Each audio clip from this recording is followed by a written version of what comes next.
안녕하십니까. 소개받은 산업통상자원 R&D 전략기획단 손정락입니다.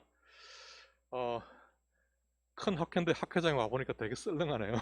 그래서 좀 적응이 잘 안 되는데 어쨌든 이거 온라인으로도 많은 분들이 들어와서 같이 보고 계시리라 믿고 제가 할 수 있는 내용들을 같이 좀 공유하도록 하겠습니다. 제목을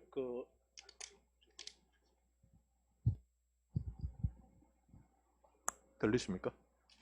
제목을 이게 조금 불편하네요. 2050 탄소 중립 무엇을 어떻게 할 것인가 라는 제목을 제가 비슷한 제목을 갖고 지금 계속해서 여러 기관들이나 학회들을 다니면서 이야기를 하고 의견을 듣고 이런 상황입니다만은 지금 이제 이 주제를 갖고 이제 이야기를 한 지가 벌써 이제 반년이 다 지나고 있고요. 조금 희망큰 데는 올해 말쯤 되면 이제 무엇을 어떻게 할 것인가 라는 제목보다는 탄소 중립 이렇게 합시다 라는 제목으로 좀 그렇게 좀 바뀌어나갈 수 있도록 해보도록 하겠습니다.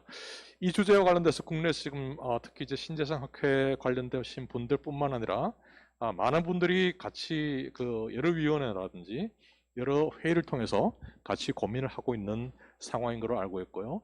저도 그 중에 하나로 산업부에서 이 주제에 대해서 여러 가지 많은 의견을 듣고 그 안을 세워나가는 그런 상황이 되겠습니다. 앞서 윤순진 위원장님께서 상당히 많은 부분들을 앞부분을 커버해 주셨기 때문에 저는 좀 개괄적인 부분은 좀 많이 뛰어넘고 뒤쪽에 이제 기술적인 이슈에 대해서 특히 우리나라에서 기술적으로 탄소 중립을 어떻게 어택할 것인가 라는 것을 중심으로 좀 말씀을 드리도록 하겠습니다. 기후변화 대응을 위한 국제사회 노력, 이거는 IPCC가 시작한 게 1992년이니까 사실 탄소 중립 온실가스 이슈가 인류 문명에 닥친 게 한 200년 이상이라 보면 실제로 온실가스 문제를 해결하기 위해서 인류가 머리를 맞대고 고민하는 기간은 그렇게 긴 기간은 아니겠습니다. 겨우 이제 90년대 들어와서 시작했고요.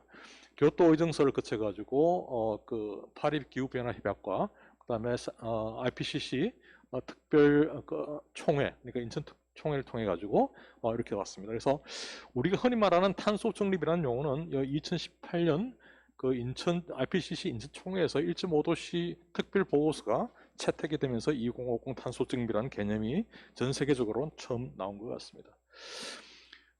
말씀 잘 아신 대로 지난 해 10월달 대통령께서 국회에서 시정연설을 통해서 2050 탄소 중립을 선언을 하셨고요. 이 탄소 중립 선언은 전 세계적으로 봤을 때는 세계 정상이 탄소 중립을 직접적으로 선언한 국가는 우리나라가 세계 5번째 국가입니다. 물론 이제 전 세계적으로 탄소 중립을 선언한 국가들은 많이 있지만 정상이 직접 나서서 이렇게 선언한 국가는 한 5번째 정도가 되고요. 지금 이제 큰 세계적인 이슈가 이 탄소 중립을 그냥 선언에 그칠 것이 아니라 어떤 액션을 하기 위해서는 법적인 제도가 필요하기 때문에 각 국가가 많은 국가들이 이 법제화를 하기 위해서 상당히 많은 노력을 하고 있고 우리나라도 지금 요 자료로 보면 2020년 WEO니까 여기 아마 작년 10월달 자료가 보고요. 지금으로 봐서는 한 1년까지는 안 되지만 상당히 시간이 지났는데 여기 보시면 우리나라가 상당히 그래도 조금 왼쪽에 치우쳐져 있는데 굉장히 많은 지금 변화가 있어서 탄소 중립 법제화를 위해서 지금 많은 움직임들이 이루어지고 있다고 말씀을 드릴 수 있겠습니다. 전 세계적으로 이게 지금 블룸버그가 지난 4월 달에 G20 국가를 기본으로 해가지고 이 글로벌 에너지 정책과 관련된 스코어보드를 매긴 게 있는데요.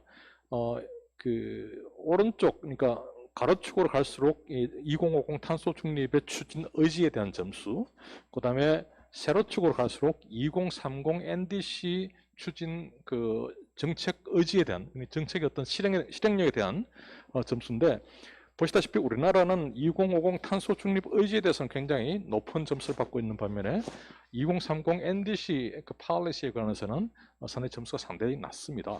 그래서 지금 이쪽 우리나라의 위치를 세로축으로 얼마나 끌어올리느냐, 이게 지금 상당히 큰 국가적인 이슈가 될 수 있겠습니다. 좀 전에 우리 윤 위원장님께서 보내주신 차트가 이제 왼쪽에 차트인데요. 이게 전 세계적으로 탄소 배출 그 현황을 도식적으로 분석한 그래프인데, 뭐 잘 아시는 대로 에너지가 차지하는 비중이 전체 온실가스 배출량의 한 73.2%, 이게 세계 평균입니다.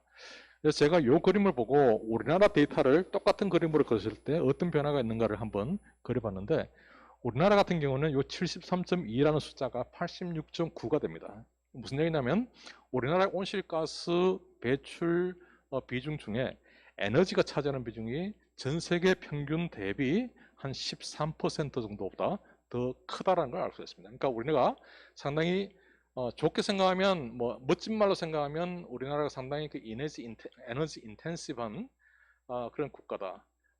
나쁜 말로 표현하면 상당히 우리나라가 에너지 낭비 국가다. 이렇게 이야기할 수 있겠습니다.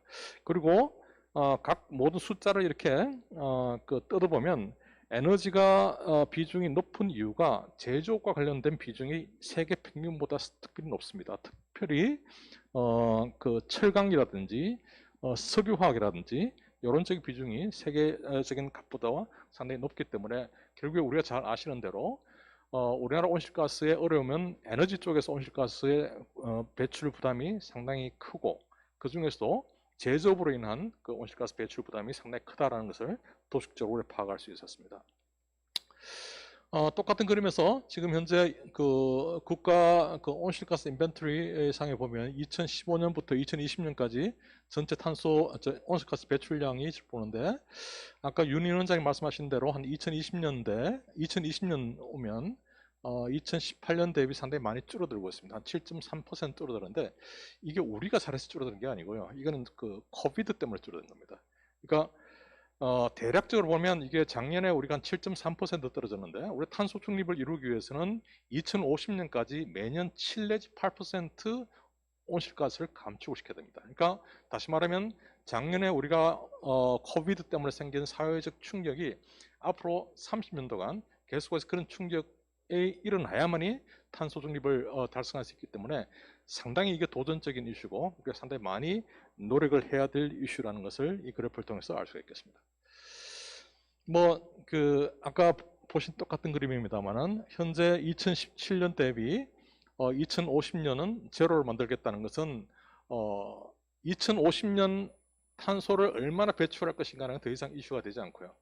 2050년 탄소를 배출을 어떻게 할 것인가가 이제 국가적인 이슈가 되겠는데, 문제는 중간에 우리가 목표가 하나 더 있습니다. 2030년 NDC 목표인데, 2030년 NDC 목표가 지금 현재 2017년 대비 24.4% 감축하는 거 되는데, 요게 24.3, 2030년에 24.4라는 숫자를 놓고 줄을 꺼보면 이게 2050년에 제로가 되지 않습니다. 그래서 2050년 제로를 넣어놓고 2017년을 기준으로 줄을 꺼보면 2030년에 24.4% 갖고 되지 않는 거죠. 그러니까 지금 현재 국가적으로 우리나라가 지금 특히 탄소중립위원회에서 굉장히 많은 토론을 거쳐서 준비를 하고 있는 것이 실제로 2030년에 24.4라는 숫자를 얼마나 더 키울 것인가 라는 것을 굉장히 지금 많은 토론이 일어나고 있고요. 지금 이 차트에서 보면 그렇죠. 그렇습니다. 이게 원래는 6월 달까지 2030 NDC 목표를 수립하도록 되어 있었는데 조금 시간이 많이 걸려서 원래 10월 달에 발표가 된다고 지금 이야기하고 있고, 10월 달에 발표를 해야 되는 이유는 11월 달에 영국에서 일하는 그 COP26에서 여러 가지 탄소 중립 관련되는 큰 세계적인 흐름이 있을 거기 때문에, 그에 대비해서 그 COP26이 열리기 이전에 2030 NDC 목표가 결정이 되고 발표가 될 것 같습니다.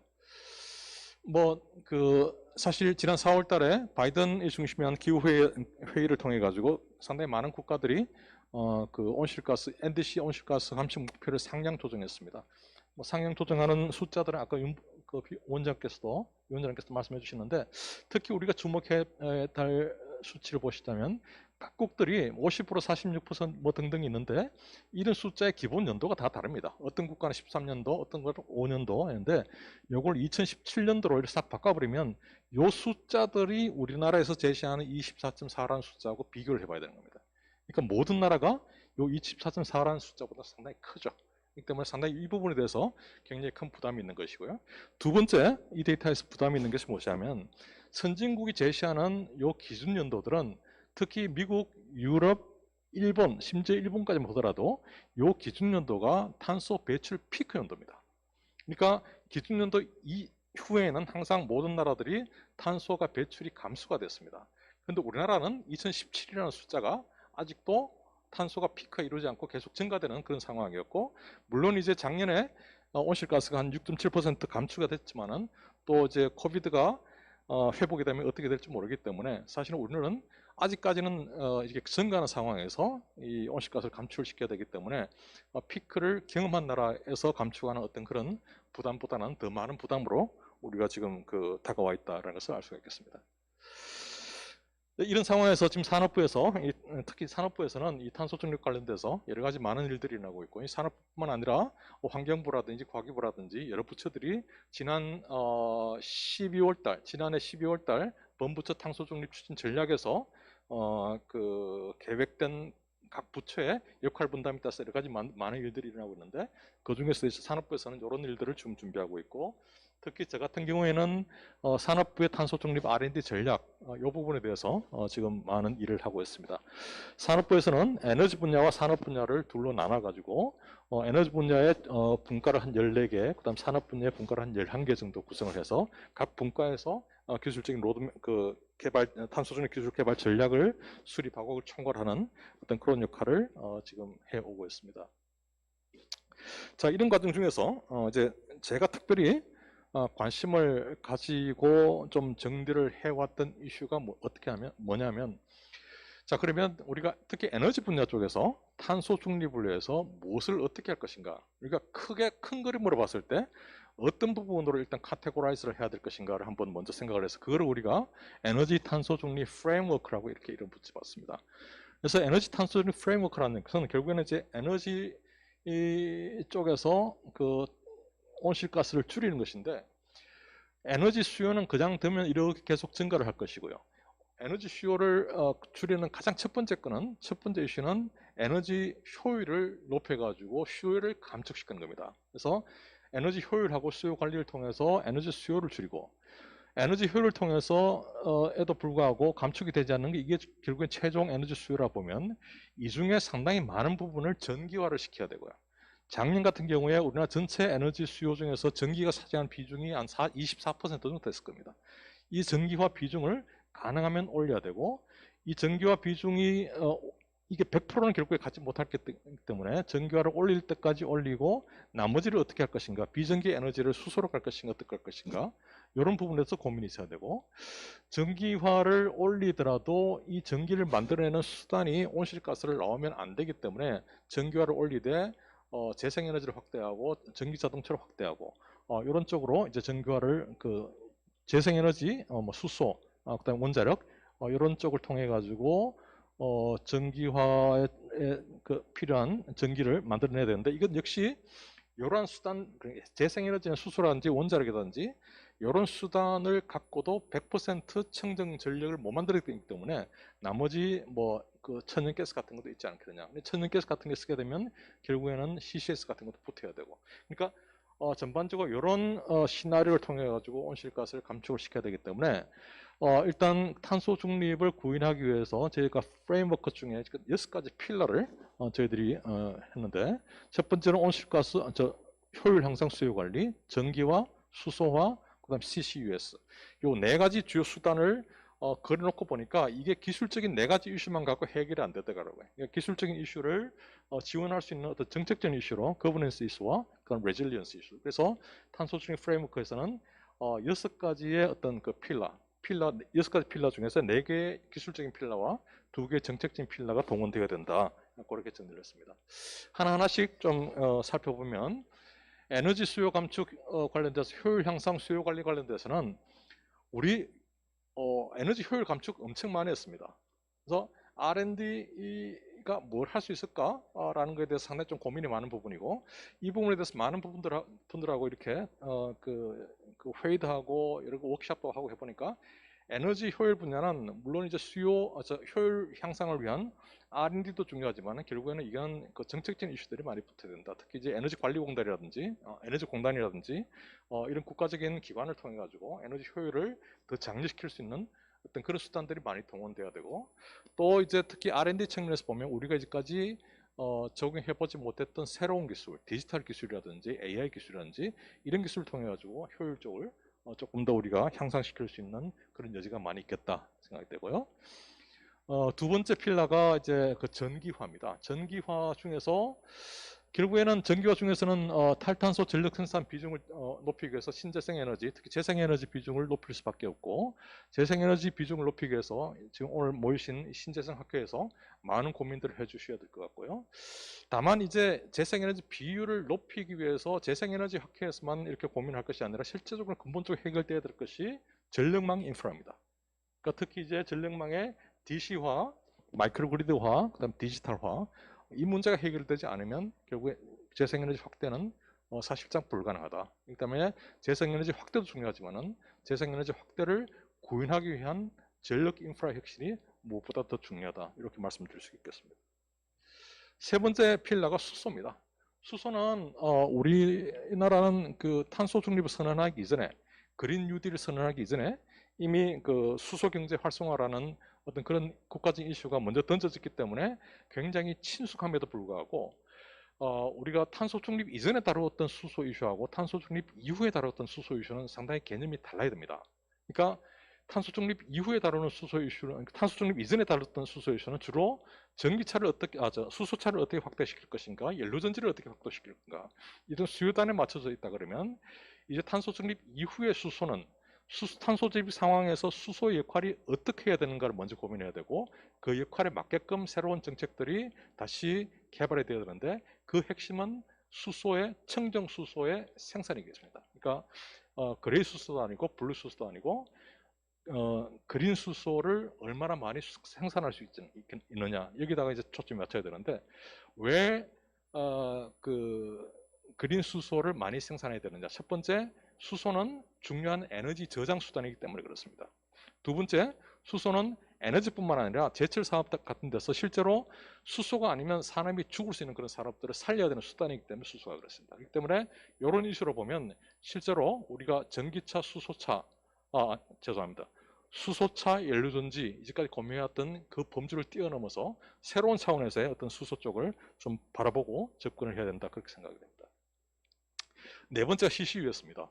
상당히 고민스러운 부분이더라고요. 그러니까 CCUS가 굉장히 중요해서 치다 보니까 여러 가지 문제들이 많이 있습니다. 우리나라뿐만 아니라 전 세계적으로 여러 가지 문제가 많이 있고요.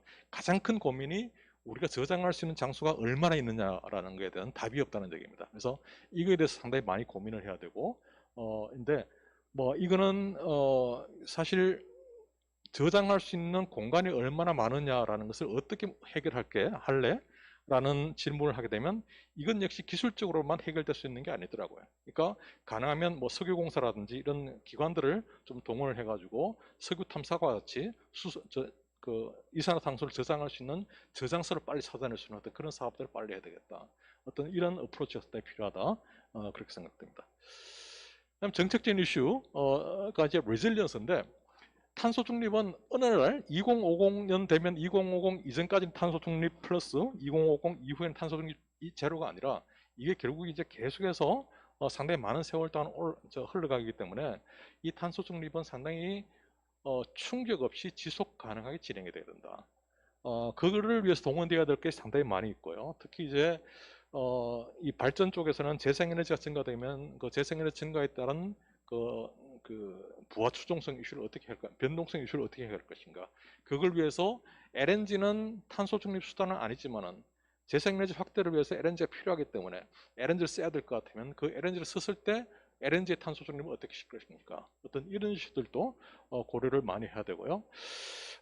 특히 네트워크 이슈가 상당히 중요합니다. 전력 네트워크, 가스 네트워크, 수소 네트워크, 그 다음에 글로벌 어떤 협력이라든지 이런 이슈들이 정책적으로 상당히 많이 다뤄져야 된다라는 그런 부분을 하나 정리했습니다. 마지막으로 필러가 거버넌스입니다. 사실은 그 전 세계적으로 경제가 이제 시장 경제 위주로 모든 것이 다 흘러가고 있고, 글로벌 모든 상황들이 흘러가고 있지만은 그러면서 이제까지 정부의 역할이 굉장히 줄어들었고요. 모든 것이 시장에서 결정하고 시장의 움직임에 따라 가지고 정부가 스포트해 주는 건데, 이 탄소 중립은 결국 어떻게 보면 우리가 죽고 사는 문제이기 때문에 정부가 그냥 뒤에서 스포트 할 수 있는 역할만 해서는 안 됩니다. 그래서 정부가 전부다운 역할을 할 수밖에 없는 상황이기 때문에 특히 이 탄소 중립에서 정부가 어떤 역할을 할 것인가 라는 것은 굉장히 중요한 이슈고 이거에 대해서 많은 고민이 있어야 되겠다. 결국에는 가장 좋은 것은 탄소 중립은 시장을 통해서 구현이 돼야 되지만은 시장을 통해서 구현되기 위해서는 혁신적인 무슨 수단을 만들어야 되고 혁신적인 수단을 구현하기 위해서는 정책이라는 것을 만들어야 되고 정책을 만들어야 되는 주체는 국가이기 때문에 사실 탄소 중립이라는 이슈에 대해서 국가라는 역할은 상당히 중요하다. 그렇게 생각할 수 있겠습니다. 자, 슬라이드 몇 장이 안 남았는데요. 일단 그 탄소 중립과 관련돼서는 우리나라만 고민하는 것이 아니라 전 세계적으로 많이 고민하고 있습니다. 여러분들 다 아마 아시겠습니다만 많은 나라들이 고민하고 있는데 많은 나라들이 어떻게 고민하고 있는가를 쳐다보면 사실 아직까지 별로 발표된 게 없습니다. 특히 기술적으로 뭐 일본은 영국은 뭐 등등 자료는 나와 있겠지만은 들어가서 일본의 탄소 중립 로드맵의 그 꼭지 하나를 이렇게 쳐다보면 들어가 보면 굉장히 아이템이 큽니다. 이 때문에 아직도 많은 나라가 고민 중이고 아직도 이 탄소 중립을 위해서 향후 30년 동안 정확하게 각국이 어떤 어프로치로 기술이 확보되어야 될 것인가에 대해서는 아직도 많은 사람들이 우리와 같이 고민을 하고 있다는 것을 우리가 같이 좀 생각을 해야 될 것 같고요.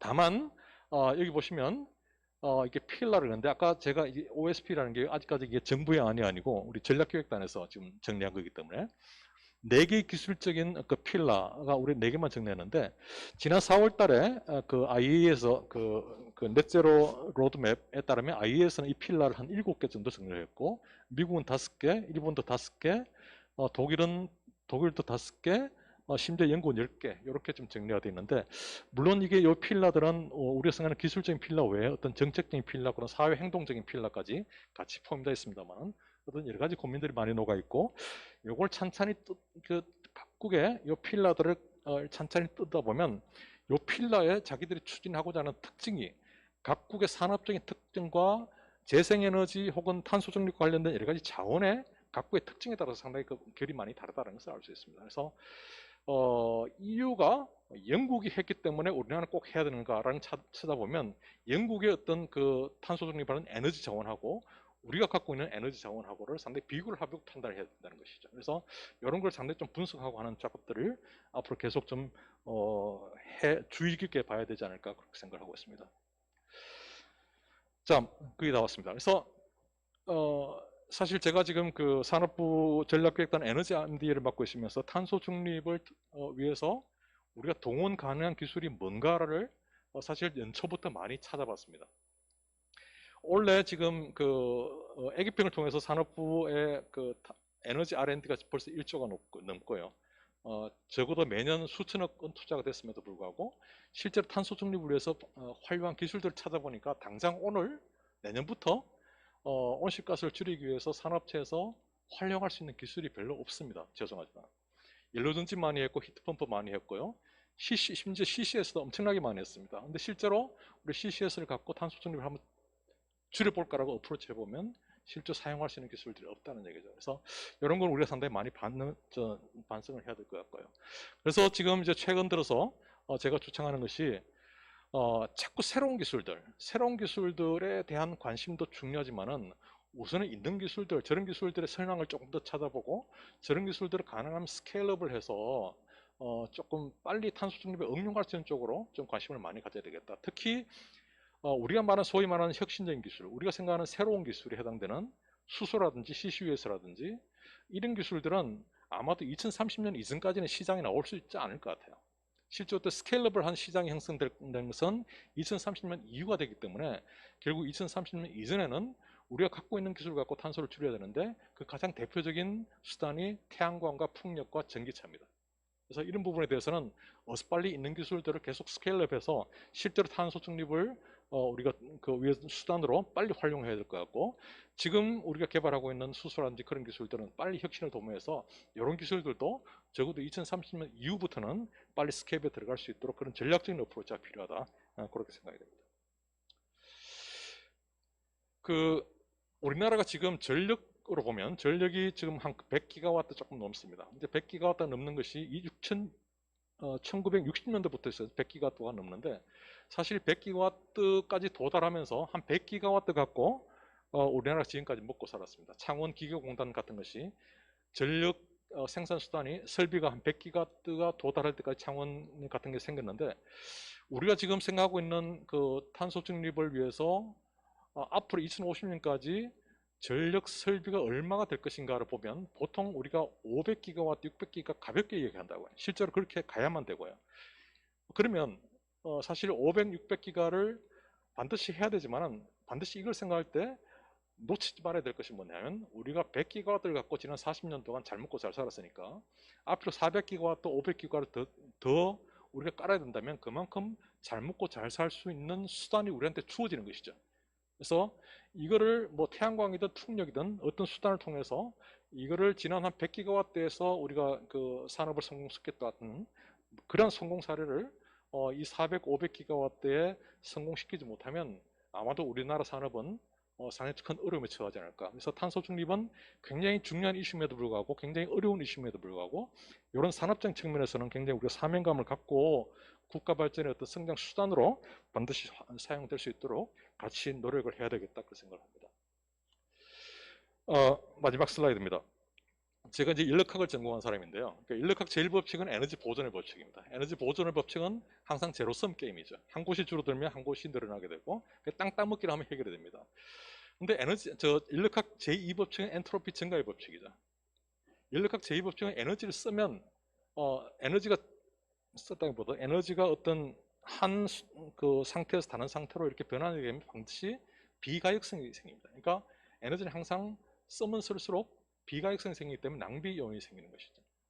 그래서 연력학 제1법칙과 제2법칙을 합쳐버리면 이게 엑서지라는 개념이 나오는데 엑서지 상태가 되면 에너지 보존 법칙에 따라 가지고 쓰면 그 에너지가 그냥 보존이 되는 것이 아니라 이 손실 때문에 전체적인 에너지 양 자체가 계속 줄어든다는 겁니다. 그러니까 우리가 가용한 에너지는 이 가역 비가역성이 크면 클수록 줄어들기 때문에 사실 우리가 지금 감당해야 될 이슈는 연력학 제1법칙의 이슈가 아니라 이 엑서지 이슈에서 전체적인 가용한 에너지가 줄어드는 이 문제를 우리가 어떻게 고민하려야 될 것인가, 이 부분에 대해서 우리가 앞으로 많은 계속적인 고민이 있어야 되겠다 생각합니다. 네, 주어진 시간에 마치나 너무 좀 말을 많이 했습니다만 이상 마치도록 하겠습니다. 감사합니다.